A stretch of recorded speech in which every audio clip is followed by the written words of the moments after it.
행정적인 용서에 관한 그런 어떤 내용이 나오는데, 우리가 행정적인 용서가 뭔지 모르면 이게 마태복음 9장 이게 내용이 이해가 안 가는 거예요. 왜 이 사건이 여기에 있는지 이걸 읽어도 이해가 안 가요.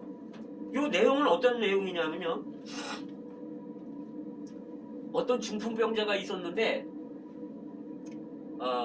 사람들이 이 사람을 여럿이서 들컷에 싣고서 주님 앞으로 데리고 왔어요. 근데 이 사람은요, 뭐 회개도 안 해요. 잘못했다는 말도 안 해요, 주님한테. 그리고 내가 뭐 믿겠습니다 이런 것도 없어요. 그냥 다만 사람들에게 들컷에 의해 그냥 중풍병자가 실려왔을 뿐이에요. 근데 주님이 뭐라고 말씀하시냐면, 네 죄사함을 받았느니라. 그 다음에는 그러니까 사람들이 수근수근 그러는 거죠. 아니, 저 사람이 뭔데 죄를 용서하라냐. 무슨 이렇게 말할 때 주님이 침상을 들고 걸어가라. 이 사람 침상을 들고 걸어가는 거예요. 그러면서 주님 하시는 말씀이, 죄를 사하는 거하고 침상을 들고 걸어가는 거하고 어떤 것이 더 쉽겠느냐. 주님에게는 다 쉬운 거죠. 근데 여기에 중심되는 그 이야기는 뭐냐면, 이 중풍병이 하나님의 행정적인 어떤 거스름이 있기 때문에 이 중풍병이 왔다는 걸 보여주는 거예요. 그래서 네 죄사함을 받았느니라 할 때 바로 이 사람은 그 다음에 너 침상 들고 걸어가라 하면, 죄로 인해서 이 중풍병이 왔기 때문에 죄가 사해지면 바로 침상 들고 갈 수 있는 거예요. 그런데요, 우리가 몸이 안 좋다고 해서 질병이 있다 그래서 다 하나님의 어떤 행정적인 징계로 봐서는 안 되는 겁니다. 왜 그러냐면 고린도후서 12장에 보면 사도 바울이 있잖아요. 사도 바울이 그 사탄의 가시가 있다는 거예요, 몸에. 그게 뭐 어떤 사람은 뭐 눈병이 안질이라고도 말하고, 어떤 사람은 다른 데 문제가 있었다고도 말하는데, 어쨌든 간에 사도 바울에게는 이 사탄의 가시가 있었기 때문에 너무 힘들었던 거죠.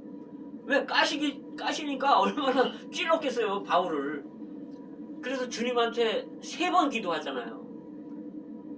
이거 좀 치워달라고, 이 가시 좀 치워달라고. 그때 주님이 바울에게 하시는 말씀이, 네가 하나님께 내게 본 계시가 너무 높고 너무 많기 때문에 너 교만하지 않게 하기 위해서 너를 내가 낮추고 너를 보호하기 위해서 내가 은혜로다가 널 준 거다. 그거는 이게 뭘 잘못해서 이런 징계가, 이런 질병이 있는 게 아니라 하나님의 보호하심이라는 거예요. 하나님의 은혜라는 거예요. 그 바울은 오히려 도리어 약한 것을 기뻐하고 자랑했다는 거죠. 근데 이것을 이길 수 있는 은혜가 있는 거예요, 바울은. 그래서 가시가 있지만 문제가 안 되는 거죠. 원하면 치워주기를 원했지만 하나님은 안 된다는 거예요. 그래서 우리가 기도해보면 알 수 있어요. 우리가 우리 자신이 알 수 있어요.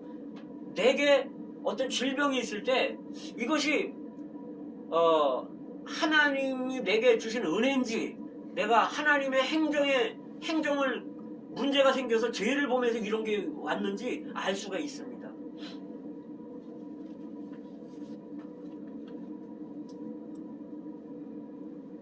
성경에 보면은요, 구약에 보면 하나님의 행정적인 용서를 제일 잘 설명해주는 대목이 있는데, 그게 다윗 왕에 관한 이야기입니다.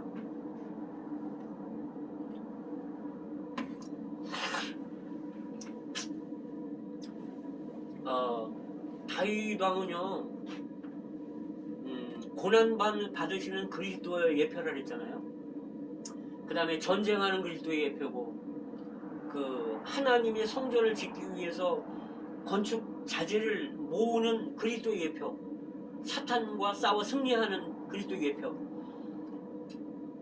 그런데 다윗은 정말 하나님의 마음과 합한 자였잖아요. 왜냐하면 다윗이 하나님의 거처, 하나님의 성전을 짓기를 그렇게 갈망했기 때문에 하나님과 마음이 합한 자였었어요. 그런데 이제 왕이 되고 난 후에 이제 자기 부하 군대들은 저 가서 저기 암몬 사람들하고 전쟁하고 있는데 저녁 때 이렇게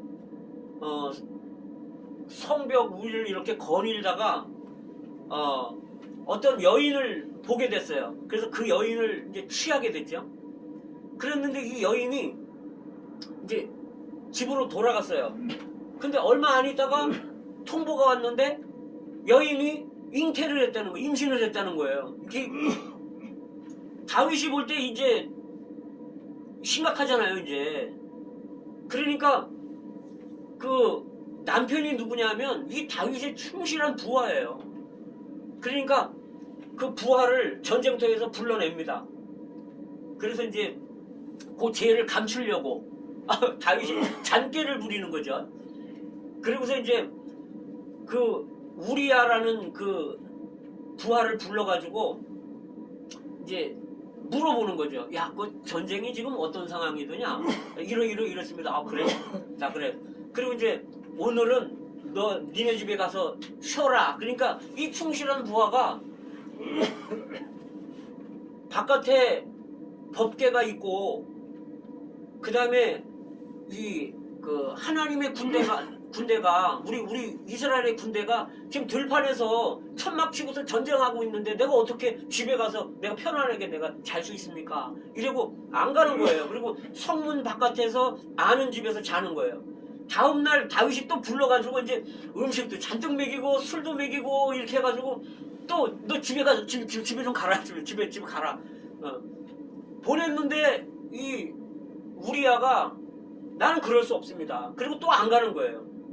그러니까 이 우리야의 손에다가 편지를 지켜줘가지고 요압 장군한테 보냈는데 그 내용이 뭐냐면 이 우리야 얘를 제일 맹렬한 전쟁에 가서 싸우게 하다가 너네는 싹 뒤로 빠져갖고 저로 맞아 죽게 하라. 그렇게 해갖고 우리야가 죽었습니다. 전쟁터에서. 그러면 이제 다윗이 두 가지 죄를 범했는데 하나는 간음죄, 하나는 살인죄. 그러면 6번째 계명, 7번째 계명 2개를 범했잖아요. 그 다음에 10번째 계명 이웃의 아내를 탐하지 말라는, 그러니까 거의 후반부 계명은 거의 다 어긴 거예요. 다 죄를 저지른 거죠. 근데요, 성경 시편의 51편이나 다른 성경 시편에 보면 다윗이 참 눈물을 흘리면서 통회하고 자복하고 이런 저기 죄를 저지른 것에 대해서 굉장히 이렇게 회개하는 그런 모습들이 나옵니다. 그런데 이제 나단 선지자가 오잖아요. 와서 다윗한테 당신 이러이러한 죄 졌지요? 그랬더니 맞습니다. 나는 이러이러한 죄를 졌습니다. 이렇게 시인하는 거예요. 그러니까 나단 선지자가 하나님도 이 죄를 용서했고 하나님이 당신 죄를 용서했습니다. 사했습니다. 이 죄로 인해서 당신은 죽지 않습니다. 그러나 하나님의 원수로 하여금 격동하게 했기 때문에 그 우리아의 아내가 잉태한 그 아들이 죽을 것이고 그 다음에 당신의 집에서는 칼이 영영이 끊이지 않을 것이며 그 다음에 당신의 아내가 첩들이 백주에 하나님이 다른 사람에게 그 당신의 아내들을 줄 겁니다. 다른 사람들이 취할 겁니다. 이렇게 하고 나단 선지자가 가버렸어요. 그러니까 다윗이 얼마나 이 참 자기가 이제 지은 죄가 있지만 얼마나 비통하겠어요. 그러니까 계속 하여간 기도하는 거예요. 그런데 이제 여기를 보세요. 그러면 다윗은요 죄를 졌지만 이 죄는 사함 받았고요. 그 다음에 하나님과의 교통은 회복이 됐어요. 그렇지만 이 다윗은요 하나님의 징계에 떨어진 거예요. 하나님의 징계 손에 떨어진 거죠. 이제 그 우리아의 아내를 이제 데리고 왔죠. 그래서 아이가 태어났어요. 근데 아이가 한 일주일인가 때 병들어 버렸어요. 그러니까 다윗이 알잖아요. 하나님 말씀이니까 애가 죽는다는 거 알잖아요. 그러니까 금식하면서 엎드려서 일어나질 않고 하나님 좀 용서해 주세요 이렇게 기도를 했지만, 밥도 안 먹고 기도를 했지만, 하나님의 행정은요 한번 정해지면 쉽게 변하지가 않아요. 그 아이가 죽어버렸어요. 그러면 다윗은 알죠. 하나님의 말씀이 얼마나 엄중한지. 조금 있다가 어떤 일이 벌어지냐면요, 큰아들이 암논이라는 아들이 있어요. 큰아들. 그 다음에 셋째 아들 압살롬이라고 있어요. 근데 이 사람들은 배가 다른, 엄마가 다른 사람들이에요. 근데 이 압살롬 큰아들이 압살롬이란다. 암논 큰아들이 압살롬의 누이가 아름다운 것을 보고 그 다윗한테 이야기를 하는 거예요. 병들은 채 하면서 누워가지고 아버지 그 압살롬의 누이 다말을 내게 좀 데리고 와서 나로 하여금 음식을 좀 하게 해주면 내가 병이 나을 것 같아요. 그러니까 이게 아버지가 이제 병문안을 온 거예요. 암놈한테, 큰아들한테. 그러니까 이 자리에서 이제 꾀를 내갖고 병드는 척하고 아버지한테 다말 좀 보내달라고. 그러니까 아버지가 뭐 그거 큰 문제가 아니니까 알았다고. 그래서 야 다말 너 가서 뭐 음식 좀 해줘라. 그런데 이 암논이 사실은 그 다말을 취해버린 거예요. 그러면 그 취했다 하더라도 이제 아버지한테 허락을 받아서 결혼을 하면 문제가 안 되는데, 그 다음에 이제 쫓아내버린 거예요. 그러니까 이게 더 악한 짓을 하는 거죠. 그럴 때 압살롬이 셋째 아들이 자기 누이잖아요. 엄마가 같은. 그러니까 이제 복수를 하려고 아주 일을 가는 거죠. 근데요, 이 소식을 다윗이 들은 거예요. 그럼 다윗은 어떻겠어요? 여기 근친상간이 일어나 버렸잖아요. 자기 자식들끼리 근친상간이 일어나는 거예요. 다윗은요 아는 거죠. 아, 이게 내 죄로 인해서 이런 것들이 오는 거로구나. 조금 있다가 2년 후에 압살롬이 양의 털을 깎는 행사를 가져요. 근데 이제 또 여기 아버지를 또 끼어들게 해요. 아버지, 압살롬 우리 집에 좀 오게 해주세요. 그리고 왕자들 다 우리 집에 좀 오게 해주세요. 그러니까 아버지가 이제 2년 지났으니까 아버지는 이제 좀 뭐 문제 없겠지 이래고 이제 그래 그러면 압살롬 가라 그래라. 근데 압살롬이 이제 온 거예요. 형제들이 왕자들이 다 모였죠. 그때 이 압살롬이 그 2년 전에 원한을 갚으려고 종들을 데리고 가갖고 야! 쳐 죽여라! 그래서 압살롬이 죽어버렸어요. 그리고 압살롬이 죽은 게 아니라 암논이 죽었어요. 그리고 압살롬은 이제 아버지가 무서우니까 그랄짝으로 도망을 가버리는 거예요. 아버지가 이 소식을 듣고 통곡을 하는 거예요. 옷을 찢고 그냥 통곡을 하는 거죠. 다윗이 마음이 어떻겠어요? 아니, 큰아들을 보내달라고 그래놓고는 그래서 자기가 가라 그랬는데 죽어버린 거 아니에요. 큰아들을 잃어버린 거 아니에요. 그런데 거기서 끝나는 게 아니고 이 압살롬이 이제 그랄 땅에 있다가 이제 그 요압에 의해서 다시 이제 돌아오게 되거든요. 와가지고는 사람들을 자기 편으로 끌어들여요. 그래가지고 아버지를 반역을 하는 거예요. 이 압살롬이. 그 아버지가 아들 때문에 도망을 가는 거예요. 다윗왕이. 근데 다윗왕이 급히 가느라고 그 첩들을 그냥 궁에다가 놔두고 간 거예요. 근데 이 압살롬이 어떻게 하냐면 내가 아버지의 첩들을 취하면 사람들이 내가 다음에 그 왕자를 가질 것을 인정해 주겠다. 이런 생각을 가지고 자기 아버지의 첩들을 그것도 대낮에 사람들이 있는 데서 다 취해버린 거예요. 다윗의 마음이 어떻겠습니까? 그런데 거기서 끝나는 게 아니에요. 이 압살롬이 반역을 일으키고 그런 짓을 했을 뿐만 아니라 이제 그 평정이 되면서 그 반역이 진압이 되면서 압살롬은 그 요압이라는 그 군대 장관이 있었는데 이 압살롬을 죽여버리는 거예요. 그 다윗이 죽이지 말라 했거든요. 압살롬은. 그러니까 다윗이 통곡을 하면서 뭐라냐면 내가 차라리 내가 죽었으면 왜 그랬겠어요? 자기 죄 때문에 그런 거 아니에요. 그게 정말 우리가 이 땅에서 조심하지 않으면요 우리 자녀들한테까지도 문제가 올 수 있는 거예요. 구약의 그 다윗의 그 시대에는 그 이스라엘 백성들이 하나님의 왕국이었습니다. 하나님의 나라였어요. 나라에는요 헌법이라는 게 있고 나라에는 행정이라는 게 있습니다. 지금 이 우리나라 대한민국에도 행정이라는 게 있잖아요. 나라기 때문에.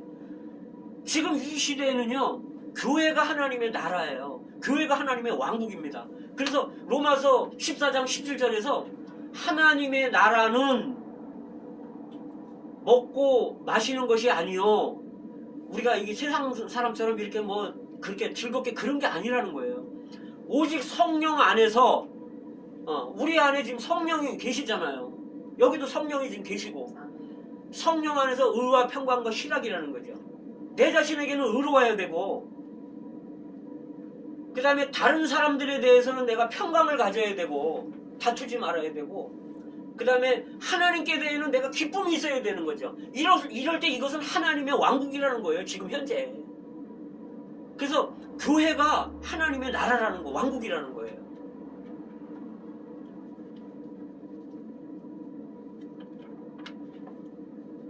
정말 이거는 우리가 이 하나님의 행정을 보게 되면은요 많은 일들이 줄어들게 되고요. 우리가 겪지 않아도 될 일을 겪어야 될 걸 안 겪어도 돼요. 우리가 하나님의 행정을 알게 되면. 그 당시에 그 다윗의 왕국이 하나님의 왕국이었기 때문에 하나님은 아주 의로운 분이고 공평한 분이기 때문에 그냥 넘어가지를 않는 거예요. 갈라디아서 6장 7절에 보시게 되면 사람이 무엇으로 심든지 그대로 거두리라 그러잖아요. 이것이 하나님의 자연적인 원칙이고 하나님의 행정의 원칙이라는 거예요. 보면요 어떤 사람은 이렇게 만나는 사람마다 이렇게 다투기를 좋아해요. 의견이 많고 말다툼을 하고 이래요. 그러면요 그렇게 심잖아요. 그 사람 보면 친구가 한 사람도 없어요. 왜? 그렇게 심었으니까.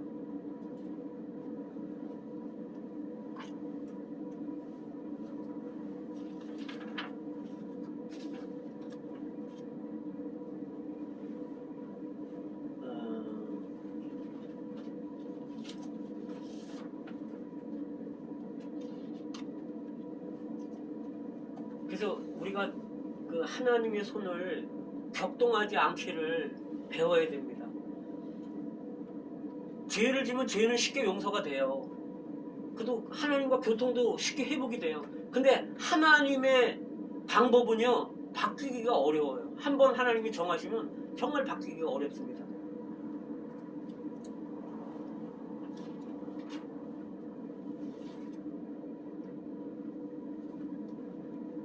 그래서 만약에 이제 우리가 어쩌다가 하나님의 행정의 손에 떨어질 수 있어요. 그러면 우리의 자세는 어떻게 해야 되느냐면요. 겸손해야 되고 그 다음에 낮아져야 되고 복종해야 됩니다. 그리고 인정을 해야 돼요. 하나님이 옳습니다.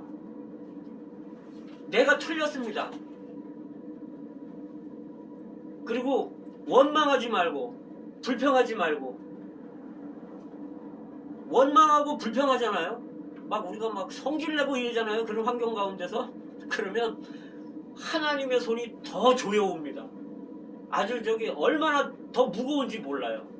더 무거워요. 근데 우리가 그런 환경이 있을 때 정말 낮아지고 주님께 윤정하고 겸손하고 죄를 자박하고 이렇게 할 때 어떤 면에도 하나님의 손이 쉽게 옮겨질 수 있어요. 어떤 사람은요 10번을 하나님에게 득죄를 했는데도 아무 일도 일어나지 않아요. 그런데요 11번째는 하나님의 손이 올 수 있습니다. 근데 어떤 사람은요 한 번만 득죄를 해도 하나님의 손이 와버려요.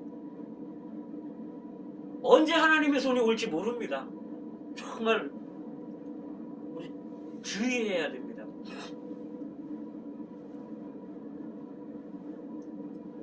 우리가요 이 하나님의 손에 떨어지잖아요. 도망갈 방법이 없어요.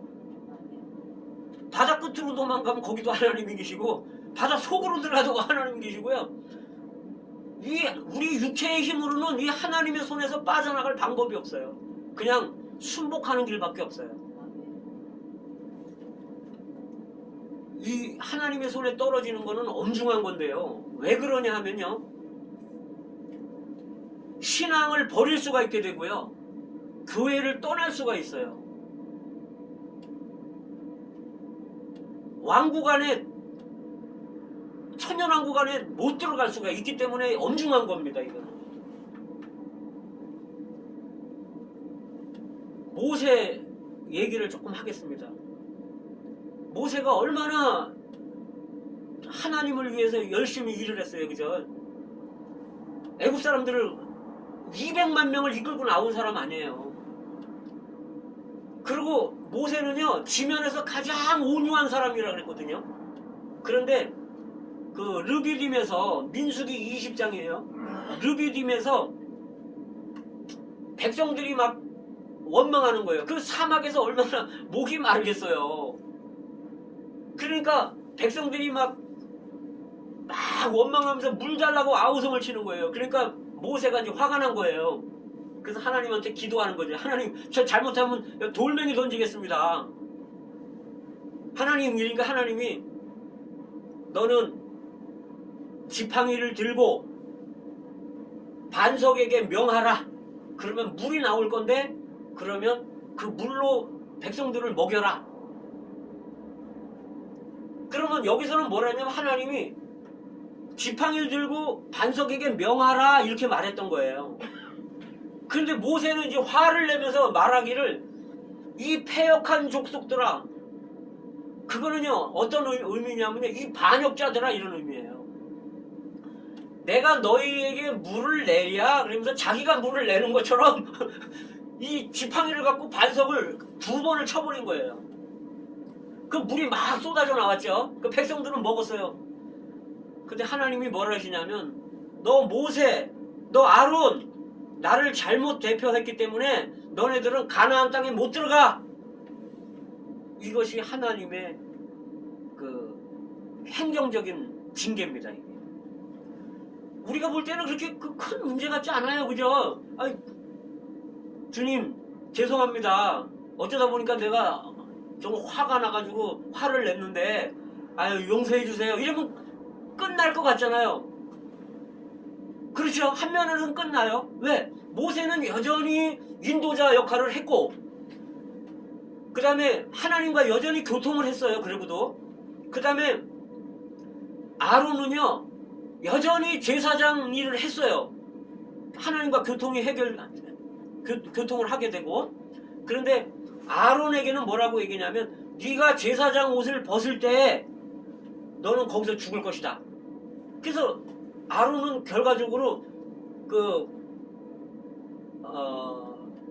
호르산에서 그 제사장 옷을 벗을 때 그 아들 엘르아살이 그걸 받아서 입죠. 옷을 벗고 거기서 죽습니다. 근데 여기 이제 중요한 그 이야기가 있어요. 그럼 도대체 이게 무슨 사건인데 이렇게 우리가 보기에는 아무것도 아닌 사건 같은데 왜 가나안 땅에를 못 들어가게 하냐? 모세가요 가나안 땅에 얼마나 들어가고 싶겠어요. 40년 동안 그 약속을 믿고서 생활을 했는데 모세는요 한 번 범죄함으로 해가지고 그 축복의 땅 가나안 땅을 꿈에도 그리던 가나안 땅을 못 들어가는 겁니다. 아론도 마찬가지였어요. 이렇게 됐어요. 내용은 이렇게 된 거예요. 출애굽기 17장에서 이 백성들이 또 이제 원망을 한 거죠. 목마르다고. 그러면 이거는 생활 필수품인 거예요. 목마른 거는. 그러면 하나님은 풍부하신 분이잖아요. 또 능력이 있는 분이잖아요. 부모가, 어떤 부모가 자식이 목마르고 배고프다 그러는데 그걸 때리겠습니까? 그걸 나무라겠습니까? 그거는 생활 필수품이기 때문에 그건 화를 낼 일이 아니란 말이죠. 풍부한 하나님이, 능력 있는 하나님이. 그래서 모세에게, 자 모세야, 그러면 지팡이를 들고 저 반석을 쳐라. 내가 호렙산 반석 위에 난 서 있을 테니까 너는 지팡이를 들고 반석을 쳐라. 그럼 거기서 물이 나올 거니까 그 물을 먹여라. 그래서 지팡이로 반석을 쳤어요. 그럼 물이 나왔어요. 그럼 백성들이 먹었어요. 이거는요 어떤 의미가 있냐면 이건 그림이고 요거는 예표였어요. 어떤 거냐면 고린도전서 10장에 보면은요 이스라엘 백성들이 광야에서 신령한 음료를 마셨다는 거예요. 생수를 마셨다는 거죠. 이것은 그 반석으로부터 마셨는데, 깨진 반석으로부터 마셨는데 이 반석은 그리스도라는 거예요. 반석이 그리스도라는 거예요. 무슨 얘기냐면 모세는 율법을 대표하는 거고요. 이 지팡이는 율법의 권능을 대표하는 거예요. 그래서 예수님은요 이 율법으로 인해서, 율법의 권능에 인해서 우리 때문에 십자가에서 매 맞은 거예요. 율법으로 인해 매 맞은 거를 표현하는 거라는 얘기죠.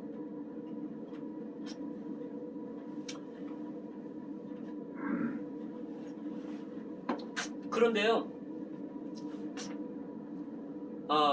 출애굽기 17장에서 한 번 깨졌잖아요, 반석이. 모세가 한 번 쳤기 때문에, 르비딤에서. 그러면 이제 신광야에 와서 거기 무리바 있는데 거기 가데스인데 거기서는요 이미 깨졌기 때문에 그냥 지팡이 들고 명하기만 하면 되는 거예요. 이건 무슨 얘기냐면요 모세가 또 화를 내면서 지팡이로 2번 쳤다는 얘기는 예수님이 십자가에 2번 못 박혀야 된다는 그런 이론이 생기는 겁니다. 그러니까 이거는 하나님의 행정을 거역하는 거예요. 모세는 이걸 몰랐던 거죠. 하나님의 행정에 대해서 몰랐던 거예요. 그래서 이제 이미 깨진 바위에서는요 그냥 명하기만 하면 물이 나오는 거란 말이죠. 그래서 우리가 요한복음 7장에 보면 그런 말씀이 있어요. 명절 끝날 곧 큰 날에 예수께서 서서 외쳐 가라사대 누구든지 목마르거든 내게로 와서 마시라. 이는 저를 믿는 사람이 받을 성령을 가리켜 말씀하심이라. 그러니까 누구든지 나를 믿으면 그 배에서 생수의 강이 흘러나는데 이 배에서 흘러나는 이 생수의 강은 예수를 믿을 사람이 받을 성령을 가리켜 말씀한 건데 가로 열고 거기에 그렇게 나왔어요. 가로 열고 예수께서 아직 영광을 받지 못하신 고로 성령이 계시지 아니하시더라. 가로 닫고 예수님이 십자가에 못 박히시고 부활하신 후에야 이 생수가 터지는 거고 성령이 쏟아지는 건데 그래서 예수님은 반석으로 예표됐던 거라는 거죠. 그래서 고린도전서 12장에서는 성령을 너희가 다 마시게 하셨느니라 이렇게 말씀하고 계시는 거예요. 그런데 모세가 이걸 모르고 하나님의 행정을 잘못 건드린 거예요. 그리고 이제 하나님을 표현을 잘못한 건 뭐냐면 사람들로 하여금 분별을 못하게 한 거예요. 모세가 반석을 쳤을 때, 화를 내면서 쳤을 때 반석에서 물이 나왔잖아요. 이건 기적적인 거잖아요. 그러니까 백성들이 볼 때는 기적이 일어났으니까, 물이 나왔으니까 화낸 것도 하나님이 화냈구나 이렇게 생각을 하는 거죠. 이게 섞어버린 거예요. 하나님은 온유한 하나님이고 풍부한 하나님이고 하나님은 은혜가 있는 하나님이고 노하기를 더디하는 하나님인데 하나님을 잘못 대표한 겁니다. 그래서 그리고 하나님을 자기 수준의 사람, 타락한 사람의 수준에까지 하나님을 낮춰버린 거예요. 화를 내므로. 그리고 이방 신과 비슷하게 그냥 하나님을 그런 하나님으로 만들어버린 거예요. 그냥 화내는 하나님.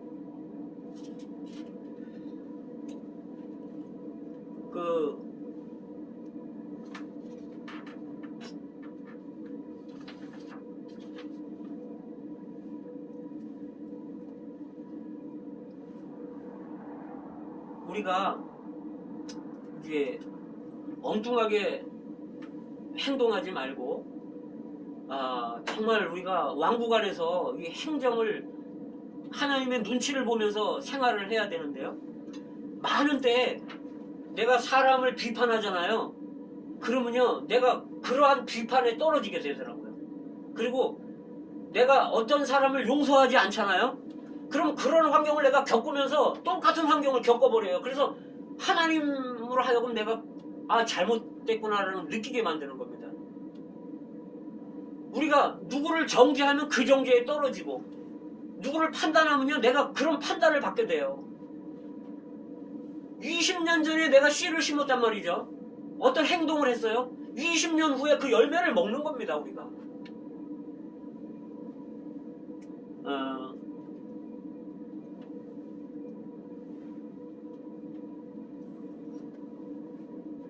이사야 64장에 보면요 8절에 보면 이런 말씀이 있어요. 우리는 진흙이요 주는 토기장이시니 우리는 다 주의 손으로 지으신 것이라. 우리는 진흙이고 주님은 토기장이시라는 거예요.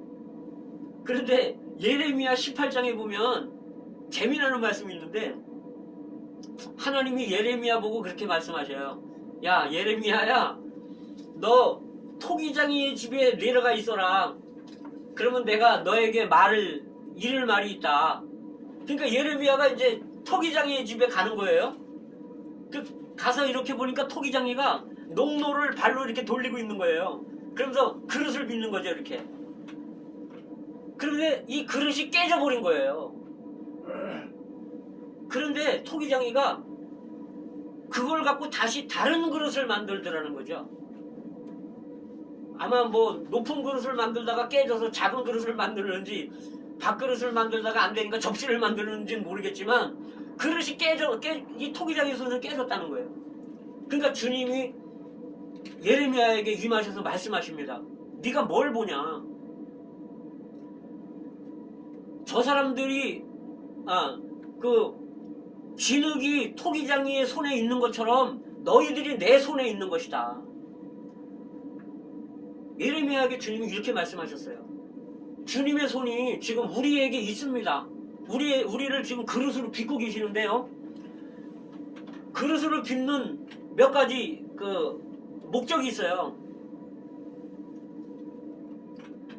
첫째는 에베소서 5장에 있는 것처럼 거룩하게 하려고 우리 그릇으로 빚는 겁니다.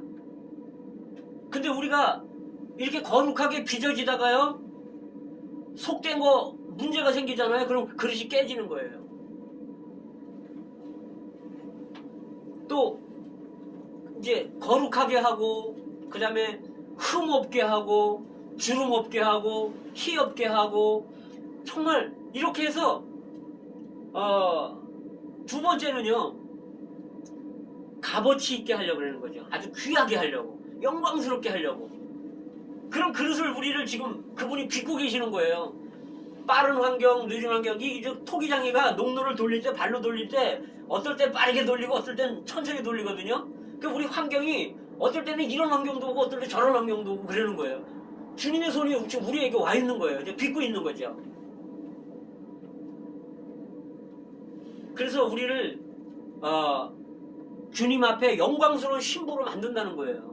그게 에베소서 5장 말씀이고요. 세 번째로는 우리를 왜 그렇게 빚으시냐 하면 그분의 쓰시기에 합당한 사람으로 만들기 위해서 그렇다는 거예요. 우리가요 이 땅에 이렇게 지금까지 살아왔지만 우연한 일이 하나도 없다는 거예요. 다 하나님의 손길을 통해서 우리가 하나님 앞에 쓰임받게 하기 위해서 하나님이 이런 환경들을 다 주셨다는 거예요. 그 다음에 네 번째로는요, 하나님의 이름이 높아지기 위해서, 하나님이 그분의 이름을 영광스럽게 하기 위해서 그릇을 만든다는 거예요. 무슨 얘기냐면, 우리 사람이, 하나님이 우리 사람을 만드셨잖아요. 지으셨잖아요. 근데 사람이 타락했어요. 근데 하나님이 이 타락한 사람을 하나님의 지혜로 그 미련한 십자가 그런 걸로 우리를 구원해가지고 우리를 잘 하나님의 생명을 우리 안에 넣어줘가지고 잘 빚어갖고 아름답게 하시는 거예요. 그렇게 갖고 작품을 만드시는 거예요. 그러면 여기에 우리 나중에 보면은요, 우리가 작품이 되잖아요. 그럼 나중에 보면 여기에 하나님의 능력이 보이고 하나님의 지혜가 보이고 여기 하나님의 어떤 기술이 나타나고요. 이 작품에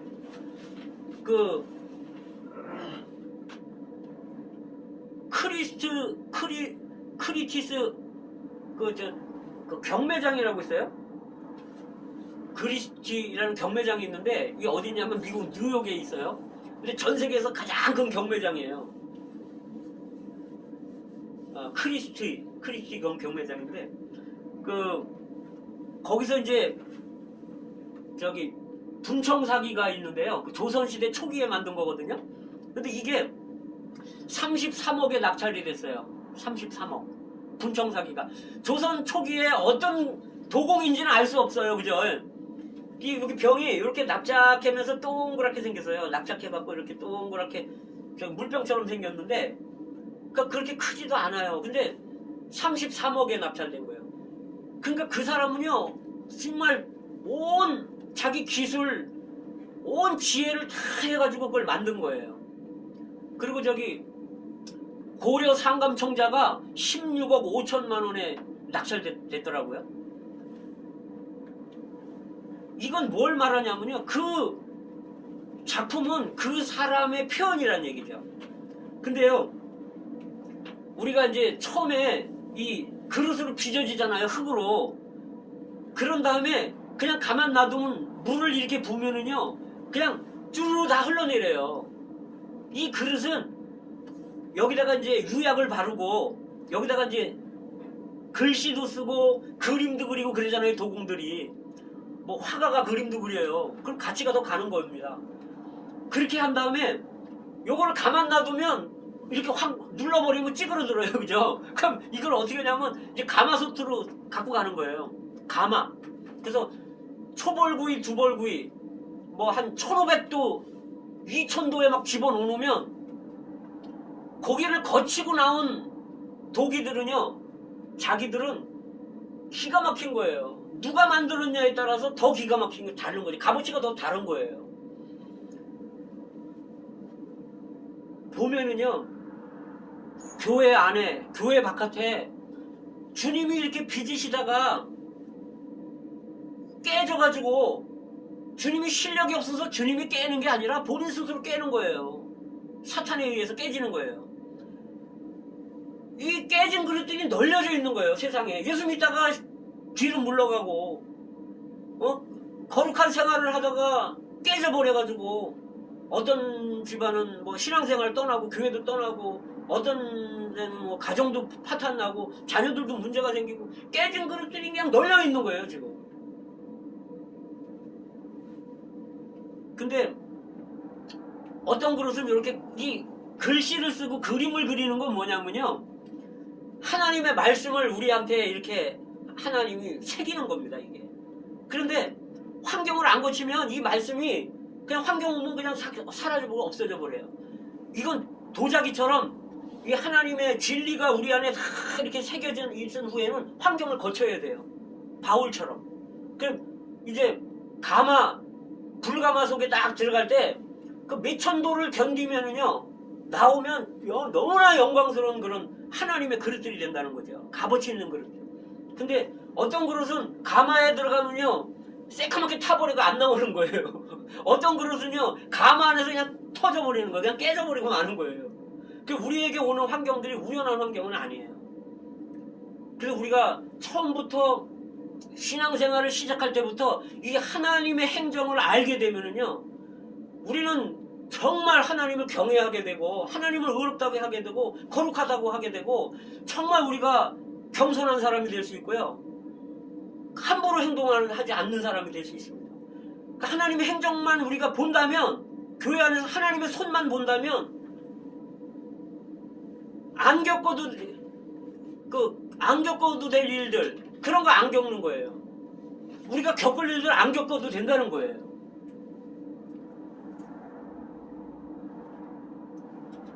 어쨌든 간에 올 한 해 정말 교회 안에는 교회는 하나님의 왕국이고 하나님이 여기서 다스리고 계신다는 것을 우리가 보기를 원하고, 그 다음에 이 왕국 안에서 하나님의 행정을 보고 정말 우리가 주님을 합당하게 섬김으로 우리가 정말 그 천년 왕국 안에 들어가고 정말 하나님이 우리를 이렇게 보실 때 아름다운 정말 보석으로 보시고 아름다운 정말 작품 중에 작품으로 보실 수 있는 그런 사람들이 다 되기를 바라겠습니다.